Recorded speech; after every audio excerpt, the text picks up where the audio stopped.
welcome back.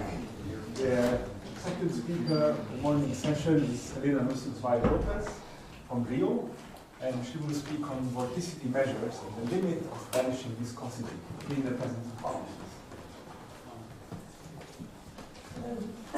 Thank you very much, Laszlo, and thanks especially to Laszlo for the opportunity of giving this talk here and visiting this very nice institute. Okay, so I'm going to be talking about vorticity measures and vanishing viscosity. The main result that I'm going to talk about is joint work with Navier-Stokes, with Peter Constantin, and Vlad Nicole. Okay, but I'm going to mention several things along the way. So the problem that we're concerned with is to understand how Reynolds number flow in the presence of a boundary.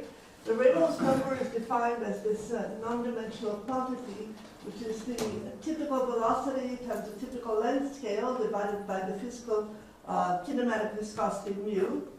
And the viscosity here is 1 over the Reynolds number. It's the mathematical viscosity. Okay? So of course, high Reynolds number corresponds to vanishing viscosity. The issue, this problem is an outstanding open problem in applied mathematics, and it is well understood if in the absence of boundaries. So the full space or the periodic boxes problem is well understood, but the problem is that there is a boundary layer that arises because of difference in boundary conditions, okay? Between positive viscosity and zero viscosity. Okay, so intense shear forms near the boundary. This leads, the idealized model for this intense shear is a vortex sheet forming at the boundary. Vortex sheets are typically subject to something called the Kelvin-Helmholtz instability, which makes them roll up into infinite spirals, and this is a mechanism to generate small scales in the flow and to pass the turbulence. Okay. So the question that we pose is, how do we describe this? And the point of view that I'll adopt is that these solutions may be a useful tool to describe the limiting behavior. Okay. So let's fix notation. So I'm going to take a smooth bounded domain in Rn. N is either 2 or 3. And the equations of motion are given by this system of equations. So the first equation is just Newton's second law of motion. Du dt plus u dot grad mu is the acceleration, minus gradient of pressure, plus mu approach mu is the force. Okay, divergence of mu is 0, that's incompressibility, and these are subject to initial and boundary conditions. The boundary conditions, if the viscosity mu is positive, are just taken to be the no-slip boundary conditions, so the particles adhere to the boundary, so the flow is 0 on the boundary. Okay. If the viscosity vanishes, then only the normal component of the velocity vanishes. Okay, this is the slip or non-penetration boundary condition in the case mu equals 0.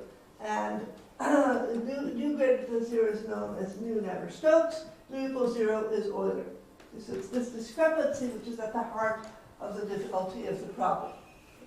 Now, from a very basic energy estimate, you can get that the family you knew for a given initial condition is going to be bounded L infinity in time, L2 in space. Okay, that here's the basic energy inequality. The L2 norm squared of u mu at time t plus twice viscosity interval in time of the L2 norm squared of the deformation matrix du nu is bounded by the initial L2 norm squared. Okay. Therefore, there you have a weak limit. I mean, assuming that you're solving Navier-Stokes for different viscosities with the same initial data, there exists a weak limit V, and the main questions that we ask are, is this weak limit a solution of the Euler equations, or do new phenomena arise when you pass the limit? Key issue here is the sharp transition layer near the boundary, the vortex sheet structure that's arising there. Let me be more precise what I mean by a vortex sheet structure. Okay, so here's a theorem that's due to Jim Kelleher. It was published in CMS in 2008, not in this precise form. And this has nothing to do with fluid mechanics. This is just calculus. So if you have a sequence of a family of maps converging weakly to some map V in L2, such that u nu satisfies no slip at the boundary, and V satisfies non-penetration at the boundary, that if you define the vorticity to be the curl of these maps, then you get the following situation. Omega nu converges weak star in bounded measures to the curl of V minus the tangential component of V times a measure which is supported on the boundary in 2D, and in 3D the analogous statement. A tangential component of the velocity appears. Mu here is a measure supported on the boundary. It's arc length in the case of 2D, surface area in the case of 3D, and the convergence is weak star H1 prime. Okay? Of course, this doesn't make sense unless these objects here make sense, they have traces on the boundary. Okay, but this is just to illustrate more precisely what I mean by a vortex sheet forming on the boundary. Okay? Okay, so in this whole story, the vorticity is the key variable of the flow, is the key observable, and it satisfies an equation here. Here's the vorticity equation. It's transported by u, and it's magnified by the gradient of u, plus you have this dissipation u Laplacian of omega. Okay? Omega and u are related by this elliptic system. Divergence u is 0, curl u is omega, and then you have initial conditions. The main issue here is that there is no local boundary condition for the vorticity at the boundary. Okay? The only thing that you know is that the vorticity is the curl of a velocity which is divergence-free and vanishes at the boundary. Okay? So in particular, there's no quantification of vorticity production at the boundary, and that's one of the main problems. Another way of stating the main issues here. So let me tell you a little bit about what are the known results for this problem. There's two different kinds of results here. There's results where you place assumptions on the data of the problem, and there's results where you place the assumptions on the family of solutions. Okay, so assumptions on data, you can pass to the limit, and the limit will be a solution of Euler if the data is real analytic in a half plane. And this was done by Kato and Sammartino in 1998, and it's a short time result. Also, for compactly supported vorticity in a half plane, Maekawa in 2014 also managed to prove convergence to the Euler equations, solutions of the Euler equations. Now, compactly supported vorticity has to be smooth enough, and this is ultimately another analytic type result, because since you assume that the vorticity is compactly supported away from the boundary, near the boundary the solution is going to be analytic initially. So what Maekawa does is to estimate precisely how this region of analyticity, initial analyticity, degenerates in time. Okay? And also for flows with special symmetry, and I want to get a little bit more into that, delve a little bit further into that. So, vanishing viscosity in domains with boundary, no slip, has been established for the following kinds of flows with symmetry. In 2D, for circularly symmetric flows in a disk, okay, so these are flows of the form u theta, depending only on the radius and time, times the tangent vector e theta, on a domain which is like a disk. Of course, this can be translated all over R2, if you want. And this was originally done by Shinya Matsui in 1994. Then Bonowu did a very special case. So Matsui looked at a smooth situation. Jerry Bona and Jahong looked at a non-smooth situation, but assuming actually that the total integral of vorticity is 0, which makes the problem a little easier because actually you don't have the discrepancy on the boundary. So the Euler solution also satisfies no slip in this case.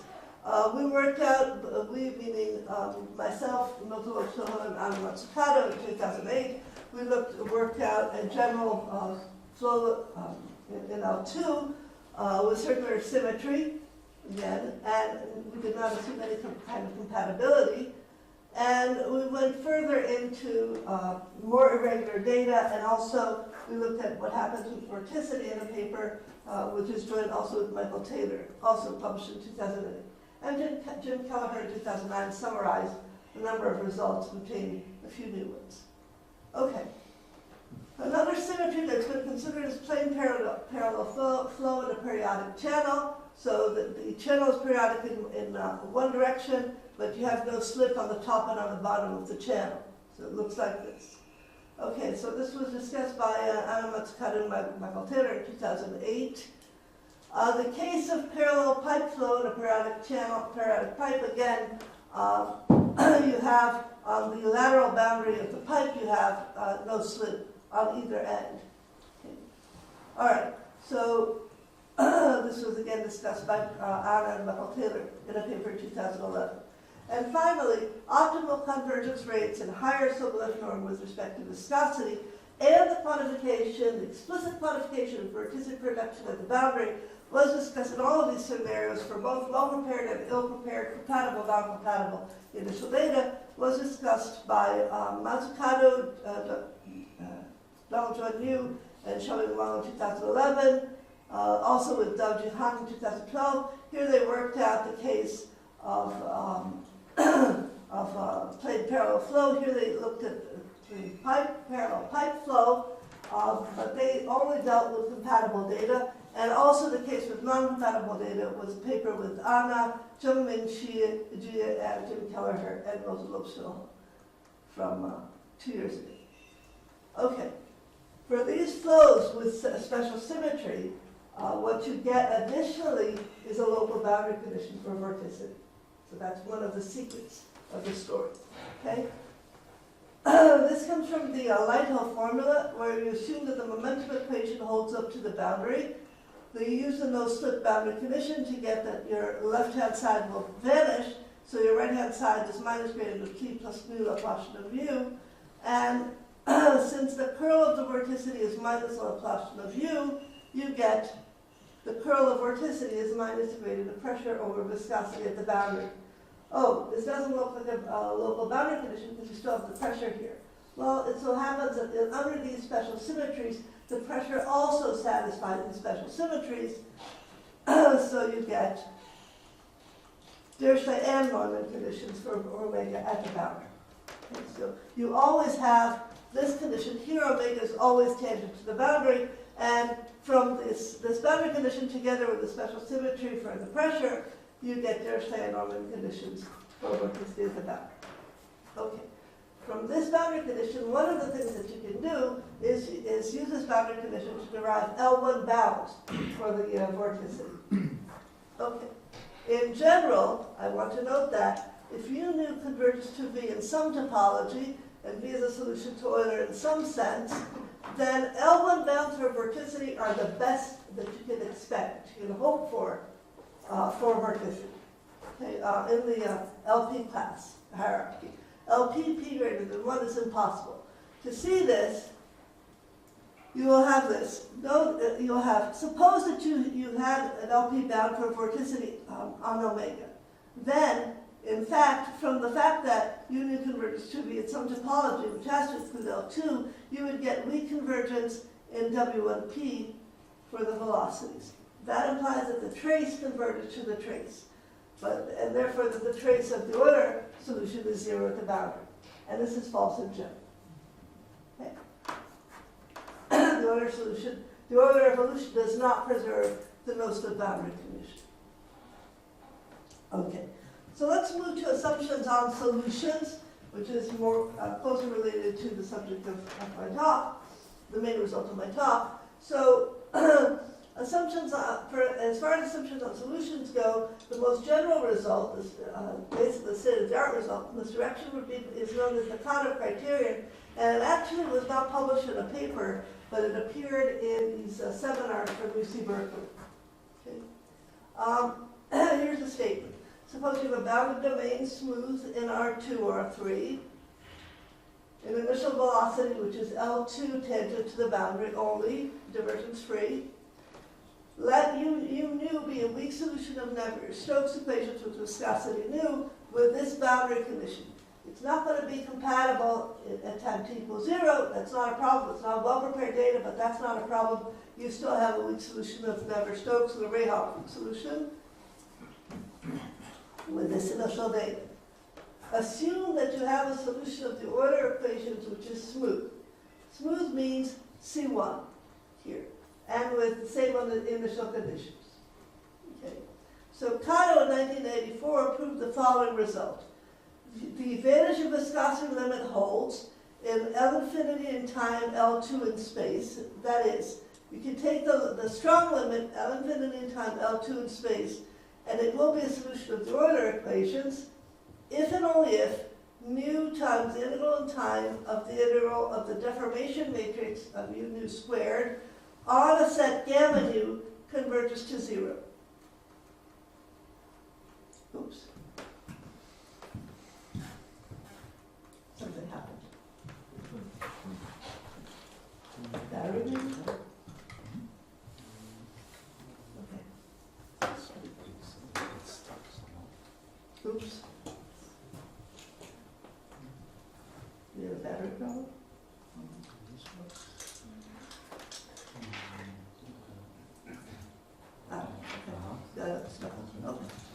Okay. Okay. So gamma nu is a region of thickness comparable to nu at the boundary. Okay, and this integral here is called the time integral of the energy dissipation rate, okay, at the boundary. Okay, so Kato says then that the strong limit will be a smooth solution of the Euler equations if and only if the dissipation rate integrated in time vanishes. It's vanishingly small. Okay? The point of view that we adopt is that perhaps smooth solutions of the Euler equations are not to be expected in the limit of vanishing viscosity. If you look at any of the zillions of numerical simulations, experiments, pictures, etc., you're convinced. Okay? Smooth solutions of the Euler equations are not to be expected to be vanishing viscosity limits in domains with values. And the loss of smoothness is at the boundary. I'm sorry? The loss of smoothness is primarily at the boundary. The loss of smoothness is primarily at the boundary. Yes. Well, at the boundary, and then it moves inside. Even in the periodic Yes, it setting. moves inside. Even in the periodic setting, you Yes. wouldn't expect smooth. Of course. Even in the crisis, but I mean, I'm going to leave that aside. Yes. Okay. So before I go further into this, I want to mention that there are many extensions and reinterpretations of Kato's result by Tamam and Xiaoming Wang, by Kelleher, Constant, Kukakika, and Nicole, Bardos, Titi. Then there's some work that I did with Milton, Idris, Titi, and Ivan Zhang. And there's some very interesting work by Romain Nguyen Van Yen, Mahi Faj, and Kai Schneider, where they're actually basically probing the Kato criterion numerically. So there's some numerical simulations associated to the Kato criterion. So, again, for emphasis, should we expect smooth solutions of the Euler equations to be vanishing viscosity limits? There's a related issue here, which is weak strong uniqueness, okay, because I've heard people say, well, if you take an initial data which is smooth, then there exists a smooth solution of the Euler equations, and therefore you could have that smooth solution being a vanishing viscosity limit. But you don't have weak strong uniqueness. So it is still possible, in this sense, it is still possible that the weak limit will be a weak solution of the Euler equations with smooth initial data, okay, and therefore different from the smooth solution. Okay. So I want to stress that the vanishing viscosity problem is very hard, and I want to summarize here some situations in which we understand it. And now I'm going to I'm speaking broadly of what I mean by vanishing viscosity, so that basically I'm interested in situations where you expect a boundary layer to happen. Okay, and in what situations can you deal with and what situations you cannot deal with. Okay, so in the linear regime, the problem is fairly well understood. We know how to do Stokes to Euler.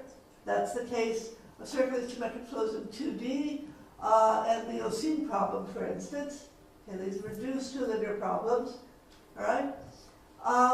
In the weakly nonlinear regime, we also know how to deal with things. That's the case of the parallel plane and the parallel pipe. Okay. If you have no boundary condition mismatch, of course you can deal with it. Okay. So if you have no boundary layer situation arising, then, in other words, whatever Euler preserves and no slip, and that's, for instance, the case of steady flows studied by Bone and Wu. Okay. If you change the boundary condition to Navier boundary condition, so Navier boundary condition means it's a friction condition, so instead of the velocity be identically zero at the boundary for Navier-Stokes, you assume that you assume the slip condition, so it's always tangent, and you assume that the stress is quantified, is proportional to the tangential velocity. Okay, so this is the friction condition, and in this case, you can actually quantify the vorticity production at the boundary. That's the secret. Okay, and this was originally observed by Kato, and Robert. And then there's some further work along the lines by myself, Bosolupso, and Gabriela Planas. Then Efthymian Planas, this is 2D, this is 3D. Kelleher and also worked on this in 2D and 3D. Xiao and Shin did also work on this in 3D. Masmoudi and Rousset they went further along in terms of Taylor expansions. In the case of a flat surface, and G. Kelleher did the case of curved boundaries. Okay. All right. Here's a situation where we don't look at Navier-Stokes anymore. We change the PDE, but it's still very nonlinear. Okay. So it's called Euler alpha, but it does have a boundary layer. So you assume no slip for Euler alpha. You want to take alpha to 0, and you ask yourself, in this situation, do you have a boundary layer, or can you pass to the limit? And the fact is, yes, you can pass to the limit. It's highly non-obvious. This is a very nonlinear equation. The nonlinearity is quite similar to the nonlinearity of Navier-Stokes, but it's not the same. Okay? So there's something special about Navier-Stokes, and in other words, in 1 through 4, we control the vorticity production on the boundary, get L1 bounds on vorticity. In 5, the energy dissipation rate vanishes. So 1 through 4 were these situations here. 5 is the one where you change the PDE. You can show that the energy dissipation vanishes. And in 1 through 5, you use energy estimates in centimeters. That's how you do it, technically speaking. You also know how to do the vanishing viscosity in the case of analytic data, and vorticity far from the boundary. And these are based on what's known as the Prandtl model. Okay, so what's special about Navier-Stokes? Here's what we see. So Navier-Stokes to Euler, you have a nonlinearity which enhances the vorticity production at the boundary. The dissipation in Navier-Stokes is too weak, and therefore you have these vertical structures which form at the boundary. They get entrained into the bulk of the fluid flow, affect the bulk of the fluid flow, and then you have, through Kelvin-Helmholtz and other instabilities, transition to turbulent flows. This is based on heuristics from the Prandtl model and boundary layer separation. So, in all of this story, the best case scenario that we can hope for in the vanishing viscosity limit is L1 bounds for vorticity independent of nu, vortical structures forming which are similar to vortex sheets, which look like vortex sheets, and transition to turbulence via Kelvin-Helmholtz instability. Okay, so the first lesson that we learn is that understanding the evolution of vortex sheets in the inviscid setting is going to be very important. And I'm going to talk about DeLorme vortex sheets. The basic question is, can a vortex sheet solution from the Euler equations account for the complicated interaction between the fluid flow and the boundary in this vanishing viscosity limit? Let's look at 2D flows, and let's try to understand more precisely what we mean by a vortex sheet. So 2D vortex sheet is, in the 2D vortex sheet strict sense, the vorticity is a direct measure supported on a curve, which is an interface across which the tangential velocity is discontinuous. That's what a strong shear means. The flow has locally founded kinetic energy, and since we're going to be doing PDE here analysis, we're going to just generalize this with respect to regularity. So we take the bounded measure, which is an h-1 log of omega, and there's a comma here, there should be a period. Okay. All right. Fix bounded domain in R2, bounded, smooth boundary, connected, and simply connected. Oh, that shouldn't be there. I'm sorry. The rays are simply connected for now. So, first of all, let me start with what's the definition of a weak solution. Its divergence is zero in the sense of distributions, and it's a distributional solution. And that is, if you take a vector field which is divergence-free, hit the equation with the vector field and transfer the derivatives onto the vector field, you get this is equal to 0. Okay. So in 1991, Delors proved the following result. If you take an initial velocity, which is L2 log in omega, divergence-free, tangent to the boundary, whose curl is a bounded measure with the distinguished sign, I put plus here, then there exists at least one weak solution of Euler. Okay? In fact, Delors' result was a lot more general. First of all, I'm crossing out simply connected here. This is for a general bounded domain, but Delors also established this result in R2 and in the periodic box. But we're not interested in that at this point, in a general manifold, not boundary. Okay, I want to discuss Delors' theorem in the context of R2, because we have some lessons to learn here. Okay, so I'm going to give you the weak vorticity formulation as written down by Steve Schwachet in 1995, and it basically comes from observing that in R2, the vorticity equation is fully equivalent to the velocity equation. And U is given by the Biot-Savart law for omega. I don't think I wrote who K is, but it will appear later. Okay, so the issue is that for the vorticity equation, at this level of regularity, the nonlinear term is not well defined. Okay, and you have to rewrite it in a way that it is okay for this kind of regularity. Okay, so you substitute U by its Biot-Savart law in the nonlinear term, and you symmetrize. Okay, so here it is. Here's the nonlinear term. Here is my kernel K of x, y, so it's x minus y per over x minus y squared. You exchange the roles of x and y here, so y becomes x and x becomes y. And since this kernel here is antisymmetric, you get a minus sign. And then you add 1/2 of one plus 1/2 of the other, and you get this object which we call h phi, which is the gradient of phi, the difference at two different points, times the kernel. Now this object here is bounded, okay, and that's the main, the nice observation here is that you get an additional cancellation x minus y in your numerator, which cancels the 2 that you have in your denominator. So this kernel is bounded.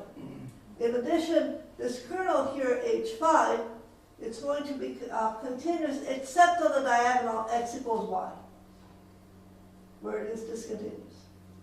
Okay. So I'm going to say that I have a solution of the weak vorticity formulation if this identity is 0 for all test functions phi, where h phi is given by this object, and point out that this is well defined at this level of regularity. First, because h phi is bounded, continuous except on the diagonal, plus the measures in h minus 1, bounded measures in h minus 1, have no Diracs. They have no atomic part. And therefore, the fact that the h phi is discontinuous on the diagonal does not, makes this possible. It's impossible to write this down. Okay. There's no sign condition, therefore, to define a weak vorticity solution. And this is fully equivalent to a solution of the velocity equation. Okay. The key elements of the proof here, as I've already mentioned, is that h phi is bounded. It's continuous except on the diagonal. It vanishes at infinity and measures with a distinguished sign. So this is the key elements of the proof of Delors' theorem in the case of R2, is that measures with a distinguished sign, which are h minus 1, satisfy this no concentration estimate. So the mass in a small ball is bounded by a constant here, times the log of r to the minus 1/2. And this goes to 0 as r goes to 0, uniformly along my sequence. Therefore, this nonlinear term is actually weak star continuous on this space. So here's Delors' theorem in 2 slides. Okay. So this has been extended to other situations. Just a moment. I mean, this is actually an assumption, the non-concentration in Diracs? No. What happens is that for vorticities, for velocities in solutions of Navier-Stokes, this h minus 1 lope bound on vorticity is going to be uniform. This is related to the L2 norm of the velocity. Okay, so this is going to be uniform along in viscosity, and therefore this, when I put a nu here, this will go to 0 uniformly. Okay, and that's enough to pass the limit. Okay? All right. Now assume that omega is a bounded domain, and let's look for a weak vorticity formulation in a bounded domain. So Delors' theorem is local, so existence is going to be okay, and for the velocity, and the boundary condition is satisfied in the trace sense, and therefore decoupled from the flow. So we ask, how does the vorticity interact with the boundary, and what is the corresponding vorticity formulation, weak vorticity formulation? Okay, when you have holes, that's why I said that we should erase simply connected for now. The Biot-Savart law is a lot more complicated. So I'm going to show you what it is, just for kicks. Okay, so suppose you have a bounded domain with k holes. You have divergence at u is 0, curl u is omega, u dot n is 0. This implies that u is given by k of omega plus h, where k is the grad perp of the Dirichlet-Laplacian inverse, and h is a harmonic vector field. Okay? So by Durand's theorem, since I have k holes, then there are k generators of my harmonic vector fields. So h is given by the sum of alpha j times xj, where xj is a basis for the harmonic vector fields. So we can choose this basis such that the circulation around each hole is given by the Kronecker delta. And now we have a full description of the Biot-Savart law. And in fact, weirdly enough, this is rather recent. This was first discovered by Flusher and Gustafsson in a technical report from 1997. This is not published. Okay? Then later, Milton Lopes-Wilhelm in 2007 wrote this down for general bounded domain, and also with Frank Searle, we did this for exterior domains, and a different proof also. Okay, so here it is, the Biot-Savart law in the case of the domain with holes. You have k of omega, grad perp of the Dirichlet-Laplacian inverse, plus you identify precisely who the coefficients alpha j are. They're going to be given by gamma j plus the integral of omega of wj omega. Gamma j is the circulation around each boundary component, which for Euler is a conserved quantity, and wj are the harmonic measures. So there are harmonic functions in omega who are equal to the Kronecker delta on each boundary. Okay, so with this in hand, we can now write the weak vorticity formulation. We take the test function phi, which is constant in the neighborhood of each boundary. I want this because I want my test vector field, which is divergence-free and C-infinity compactly supported in a domain. I want this to be the grad perp of some test function little phi. Okay? And here it is. This is the weak vorticity formulation in a domain with holes.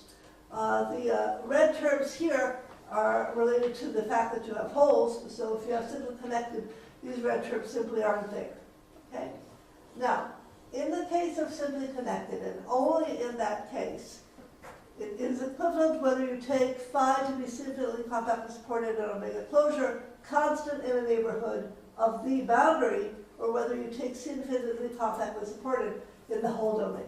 In other words, when you have only one boundary, simply connected, okay, then it's equivalent whether you take the test function to be 0 or an arbitrary constant on that boundary. Okay, and only in the case of simply connected. Okay, as before, in this in the setting that we want to study, this object here is not well defined, so you play the same game. You exchange x and y, take half of one plus half of the other, and call that h phi omega. Okay? Now, it's not as obvious, but, okay, by the way, so this is the weak vorticity formulation, and it's not as obvious, but this h phi omega here is going to be bounded again, and it's bounded all the way up to the boundary. So this is uniformly bounded in 0t cross omega closure cross omega closure. Okay? And with this in hand, now we have that the weak velocity formulation is equivalent to this weak vorticity formulation. Okay.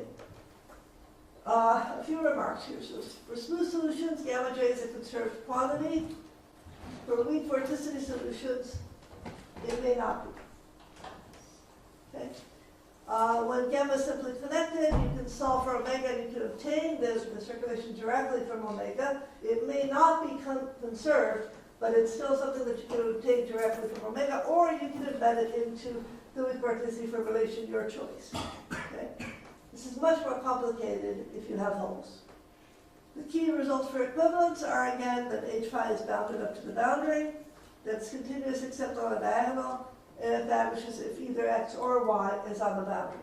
And then the proof of equivalence is similar to Delors' proof of existence.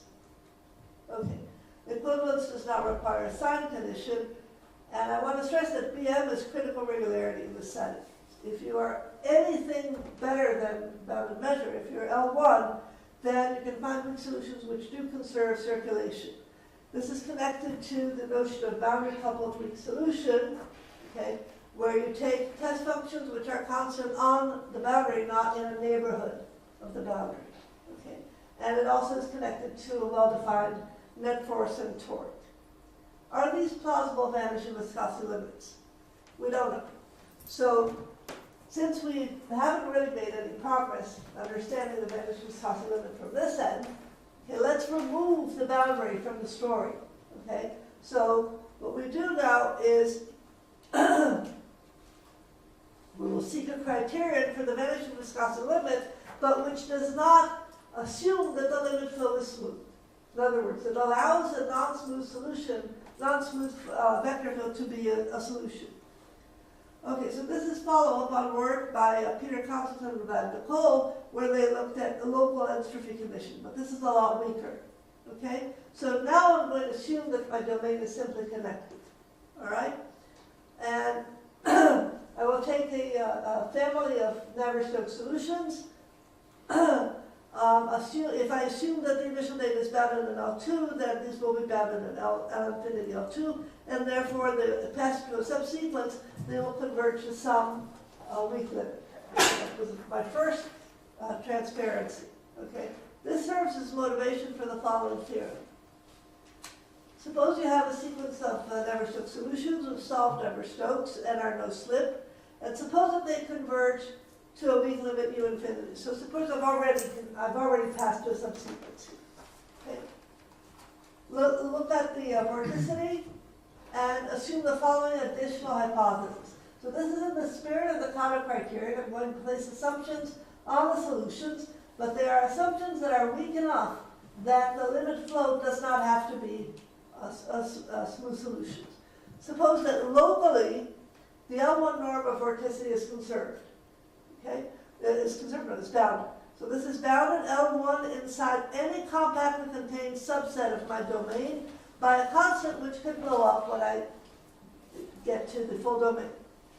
Suppose also that the mass of vorticity in small balls locally inside any compactly contained subdomain integrated in time goes to zero, the soup in viscosity. Then you infinity is a weak solution with Euler equations. Is that still all too deep? I'm sorry? Is that too deep? Yes. Okay. So Everything why do you here need is the too first assumption? Because you have a maximum principle for the I'm sorry? vorticity equation. Why do you need the first assumption? Because you have a maximal principle for the vorticity equation. No, I don't. I have a boundary. I don't have a boundary condition. Okay. Okay. Okay, no local boundary condition for vorticity. Okay, so there's no way to get this. Of course, if you have a periodic box or a full space, you have the L1 bound for vorticity. But in a bounded domain, we know this in the case of flows with symmetry. Yeah. Otherwise, we don't. Okay? Also, I want to stress that if instead of the integral of time, I had put the soup in time, then one would be a consequence, obviously, of two. Okay? But I have an integral in time. Okay, some remarks here. So by the way, as far as I'm concerned, I like the statement of this theorem much more than I like the proof. The proof is sort of obvious after everything I've told you. Okay, it's trivial. Okay? But I like the statement because the statement says, okay, here I have a sequence of Navier-Stokes solutions which is really no slip, okay? And I'm placing assumptions only on the interior, only inside, okay? And then I get a solution of the Euler equations, which actually, in a weak sense, is slips on the boundary. So it's tangent to the boundary in a weak sense. Okay, some remarks, only local conditions. The initial data is not relevant here in terms of the weak formulation. We could add it if we wanted. Since U is L infinity L2 divergence free, and then the weak limit of no slip holds, and the slip condition will hold for U infinity. In other words, we have a trace of U infinity dot n at h minus 1/2, and this trace is continuous. Okay? The vorticity is going to be L infinity in time into BM lope intersect h minus 1. Okay, so locally, in the interior of the domain, it's a measure. Okay? And it's also going to be a weak solution of the vorticity equation in a certain sense to be made precise. Therefore, it's not a wild solution. For wild solutions, the vorticity is only h minus 1. So this is slightly better. Okay. Hypothesis 1 and 2 allow for non-regular weak solutions. In particular, they are the same hypothesis as for vortex sheets, so you could have vortex sheets in your solution. You could have something even worse than vortex sheets, anything that does not have an atomic part. Okay? Hypothesis 2 is called the uniform decay of the vorticity maximal function, and it appeared already in the pioneering works by Pern and Maida. It's also known as the non-concentration of vorticity uniformly in assumption, and it implies that you have no directs or no point vortices in your limit. Okay. Can I just ask, so you're not making an assumption of the sign of the vorticity? I'm sorry? There's no condition? No sign assumptions. So how does it compare to the log result? There's no non-concentration of vorticity is the one that's... because the non-concentration has an absolute value. And the point is that with the sign condition, of course, you don't need that. And you have it, right? So the law has been generalized to signed measures with this non-concentration in periodic. If you have non-concentration, yeah, that's true. Yes. Okay. So let me be precise in what sense the vorticity is going to be a weak solution of the vorticity equation. I say that the vorticity is an interior weak solution if for each test function phi there exists a cutoff function of the neighborhood and support of phi such that the following identity holds true. Now, what's important here is that this weak form is independent of the choice of chi. It doesn't look like it, but it is. Okay? And the reason for that is that one of the things that we show is that in the setting infinity at BM loop intersect h minus 1, this nonlinear term is equal, for any time, it's equal to the weak form of the velocity, nonlinear. Okay? Okay, let me give you a sketch of the proof. Step 1, omega infinity is a solution of the vorticity equation in that sense. So you recall the Biot-Savart law. Use the 2D, so first of all, U nu is no slip on the boundary. In particular, it's tangent to the boundary. Therefore, the Biot-Savart law holds, and since I have no holes here, it's just going to be the kernel for the grad perpetual of Dirichlet-Lepage inverse. Okay. Use the 2D vorticity equation, localize, multiply by test function integrated by parts. The linear terms, dt omega and Lepage of omega, that's okay. You can pass the limit without any problem. And use this Chauchet, let's try to use the Chauchet symmetrization trick for the nonlinear term. So here it is. Problem is it doesn't quite work because you only have local estimates. H phi omega vanishes on the boundary of omega cross omega, but it's not compactly supported. And therefore, the estimates that we have for omega nu are not sufficient to be able to pass the limit in this term. Instead, what we do is we localize again. We do sort of the obvious thing. We use a smooth, compactly supported cutoff chi. we write the nonlinear term, you insert this chi in here, okay? And then you insert chi of y, and you write chi of y plus 1 minus chi of y. Here it is, okay? This term here is okay. This term here is a term for chi times omega, and I know that this is going to be bounded in L1.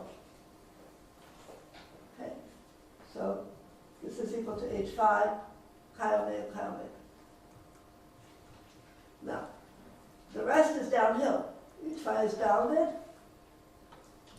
So the first term we deal with in the standard way. This guy here is going to be bounded. Chi omega is converging in bounded measures to chi omega infinity.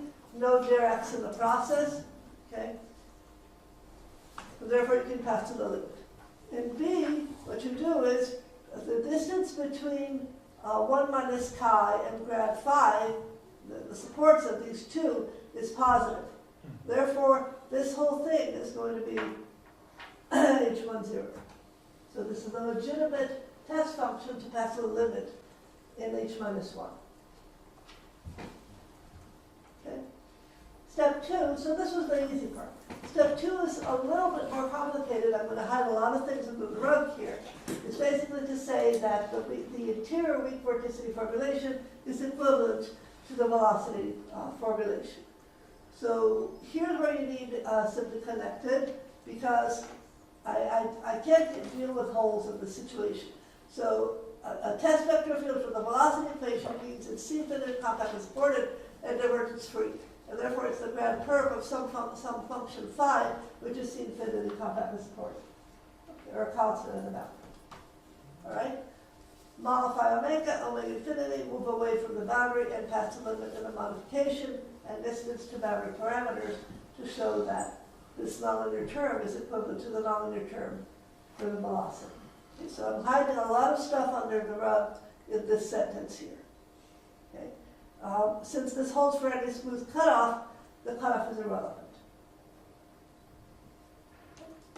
All right, let me close with an example of an interior vortex sheet just to show you this is nothing new. This is just to emphasize that the weak limit does not have to be a smooth vector field. So if you look at the unit disk, and U infinity is a vortex sheet at norm x equals 1/2. So in the middle of your domain, you put a circular vortex sheet. So the vortex is just a delta at norm x equals 1/2, and the velocity is given by this. Okay, then you can choose initial data which converges to U infinity in L2, omega nu bounded in L1 with a sign, plus radial symmetry, and you solve Navier-Stokes with this initial data, no slip. You get the strong convergence to the initial data, which is a steady solution of the Euler equations. For this initial data, for this solution, the L1 norm of the vorticity is bounded, and the stronger sup in time, sup in nu, sup in x, mass on small balls goes to 0 uniformly. Okay. A quick observation, in fact, if you look at the weak star convergence in L infinity in time to Bm of omega closure, Bm is the bounded Renan measures. In this, here in this space, the weak star limit is going to be omega infinity minus pi times the Dirac on the boundary. So here you see very explicitly that Dirac is forming on the boundary due to the boundary layer. Okay. So some concluding remarks here. Vortex sheets arise naturally in the vanishing viscosity problem. L1 bounds are the best that we can hope for. Kelvin-Helmholtz instability generating small scales, and does this describe vanishing viscosity limits? That would be the best case scenario. Okay. Our conditional scenario in the new criterion allows for vortex sheets and this Kelvin-Helmholtz picture. It allows for solutions whose vorticity is locally a measure with no atomic part. So as long as you don't have any clumping of vorticity as you set viscosity to 0, you're fine. Okay. This result, and actually the proof of this result does not extend to bounded domains with holes because the Navier-Stokes vorticity equation does not apply the velocity equation. We have no clue as to how to do this. Okay. This is related to a recent criterion that was published by Theo Drivas and Pete Nguyen, where they obtained bounds for the interior second-order structure function for velocity. These bounds imply that the vorticity is bounded at L2 in time h minus 1 plus delta, and our assumptions are weaker. Yeah. I think that's it.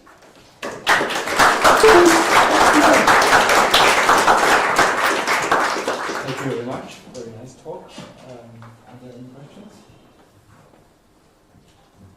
Let me just make a comment on a remark that you made at the very beginning of your talk, where you said that the problem is well understood in the absence of boundaries. I agree with that, but only if you have a smooth solution of Euler. So I always find it interesting or important to emphasize this. If you don't have a smooth solution of Euler, even on a periodic domain, you have no idea if the weak limit of Navier-Stokes sequence is going to be. In 3D.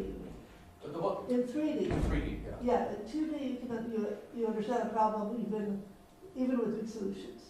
Even if you have just wild solutions, like where you know nothing about the vorticity, I think then there are still open. No, probably not.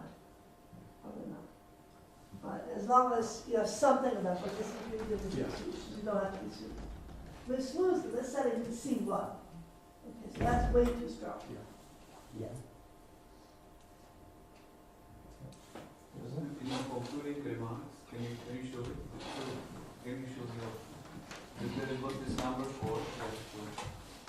This conditional scenario is really only 2-dimensional, yes, to be sure. I'm sorry, I can't hear you. Conditional scenario is 2-dimensional. So one, of course, one would wish to. Yeah, I guess I'm thinking really Yes. 2-dimensional. You're right. Yes, You're right. so it's, 3 dimensions, it's much more complicated. and second But question. we're trying to understand that in 2D it's already a mess. Mhm. Yeah. Have you been thinking about like stick slip boundary condition? You know, like no slip, and after 7 activation, there you would Threshold have conditions. slipping. Yes. Yes, in fact, we have been thinking about this very recently. Yes. And we think we know how to deal with this. Right. I mean, there's different kinds of threshold conditions in the literature, so maybe we should talk Yeah, about it. because okay. Are there any more questions?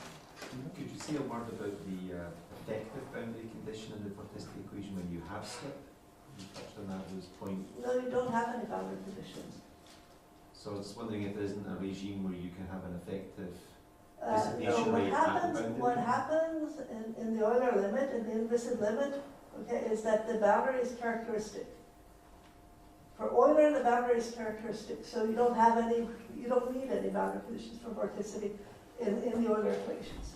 But isn't there a possibility of a distinguished limit, because you have 2 forms of dissipation? You have viscosity, but you also have a dissipation that comes from your slip boundary condition. So I was thinking about distinguished limit. I'm sorry, you're talking about the Navier-Stokes friction condition. condition. Yeah. Okay, so you're asking whether in the friction condition, when you send viscosity to 0, So there's a distinguished limit where you can actually capture an effective dissipation at the boundary. I'm not sure I understood your question, but I think the answer is no. Okay, because even in the case of the friction condition, when you send viscosity to 0, there's no boundary condition for vorticity. But you don't need one, because the boundary is going to be characteristic. So I'm not sure I understood your question. We can talk later. Okay, thank you very much.